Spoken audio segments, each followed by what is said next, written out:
Welcome to The Relay, a podcast from Gulf Relay where we dive behind the scenes of our operations, teams, and industry.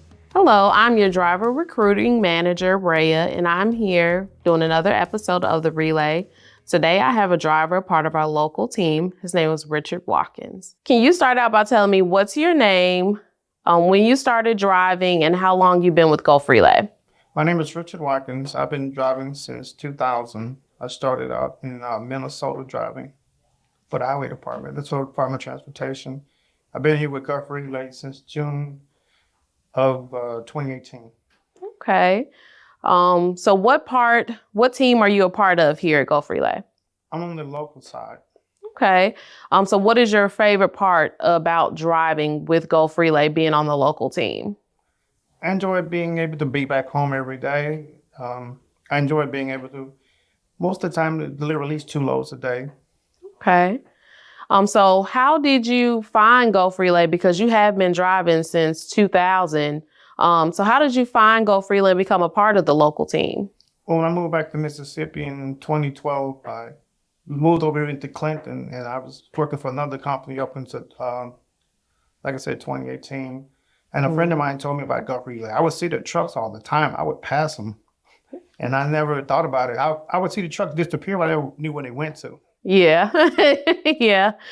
So you just kind of walked right on into our main office and they were able to give you an application and get you started? Yeah, I spoke with the gentleman on the phone and he told me, when could I start? I told him as soon as possible. He said, get an application for me, waiting for me. When I got here, I filled the application. Next day, I was in orientation. Okay. So who or what makes you successful at Gulf Relay? I feel that the dispatchers do by giving me the orders, the load information in a quality amount of time where I'm able to keep going without having the long delay of sitting around waiting to find out what I got to do next. Yeah. Especially being on that local team, you guys have that crunch in time before, your hours run out and you kind of stuck out on the road in a day cab. And then, that's all that complication there. So definitely getting your loads to you in a timely manner matters. Definitely keeping you guys moving and utilizing your clock the best way that they can.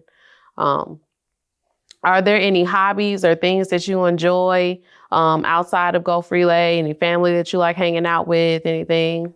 Well, I'm mostly a homebody. I live alone, so I mostly cook all my own food and meals and things like that. I don't fish or hunt or anything like that. I'm not really into sports. So I'm basically a homebody, just me and my dog. Okay, so say you're at home, it's a Friday night, you don't have to come to work in the morning. What's your go-to meal? My go-to meal is mostly seafood. I make like seafood pasta, or I'll get some crab legs and things like that. I make a pot. Ooh, okay. So of course, with you being here on the yard every single day, you see a lot of the new drivers that come in, our drivers going into training, things like that. Is there any advice that you can give to these new drivers that are just now entering into the transportation field? To say I would most recommend is don't be afraid to ask questions, because if you don't ask questions, you won't know. And we're here to help each other and make things go a lot smoother. Mm-hmm. For me, if you say you don't know anything, you don't know something, and I can help you with it, maybe somewhere down the line you may have to help me with something I don't know. Yeah, exactly. It's all about helping each other. It's a learning process every day. You learn something new almost every day.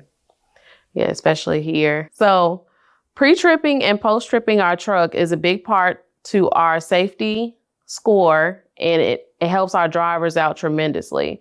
What advice do you have for new drivers coming into Gulf Relay about pre-tripping and post-tripping their truck and their trailer? I would say go and check in the computer and see if there was any errors, any defects with the material that was reported. That way you would know where to put special attention to. Find a point and start at the same point every day. Go around the truck, that way you get a pattern developed. That way you won't miss anything. Yeah, that's actually very good advice. Develop a pattern. So every single day, that's exactly what they know, what they're hitting. They know exactly what they're doing. Just make it a routine. Now, you have been driving since 2000. What is the craziest thing that you have seen out on the road? It can be while you were with Gulf Relay or before. What's just like some things that you see out on the road? You're just like, man, I can't believe that just happened. The craziest thing I seen when I was out in Albuquerque, New Mexico, and it was an area called bunny ears. There was a guy putting chains on the front tires of his truck. I couldn't. In New Mexico? Yeah, it snows there. Oh, it In does. New Mexico, yeah, it's real bad snow. You had to change tires up out there. And there was a guy putting chains. I've seen people put chains on their drive tire, but I never seen one put chains on their steer tires. And that was just boggling my mind. I couldn't never figure out why he would do that. Oh man. So, because you moved back to Mississippi, what areas did you live in before you came back? I lived in Denver. I lived in Minneapolis, Minnesota. I lived there for like 17 years. And I lived in Denver, Colorado for 3 years. Okay. So you have experience kind of driving in different extremes and weather conditions. What advice do you have for drivers that are going up into that Northeast? Because that is one of our freight lanes where they deal with the weather changes and things like that. What advice do you have for them as far as driving in snow and different weather conditions? My advice would be to give yourself enough time and take your time. There's no rush on any freight. Take your time and ride safely, because it doesn't take but a few seconds on that snow and ice or even the wind to take you off the highway. It sure can. It sure can. Is there any route in particular that you like going on a day-to-day? Is it somewhere that you kind of like seeing the most, that you kind of like, did you just prefer? Well, I run north, south, east, and west, but mostly the southern part of Mississippi is I'm more comfortable there. Okay.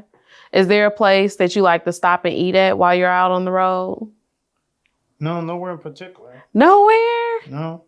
You just don't eat out? You just kind of wait till you get back home to eat? Well, I carry stuff with me. I carry like fruits and stuff like that with me. Oh, that's good. That's a healthy alternative because, of course, we do have the Fit to Pass here at Go Freelay with Cameron. So I know the driver push for being healthy and keeping your med card updated, and having that 2-year med card versus the 1 is greatly beneficial. So that's good that you carry fruits and stuff and you're not always having a bag of chips or something. Right. That's a good alternative there. That's good. Well, Mr. Watkins, I appreciate you joining me today for the relay, and hopefully you'll be back soon. Thank you so much for having me. Thank you.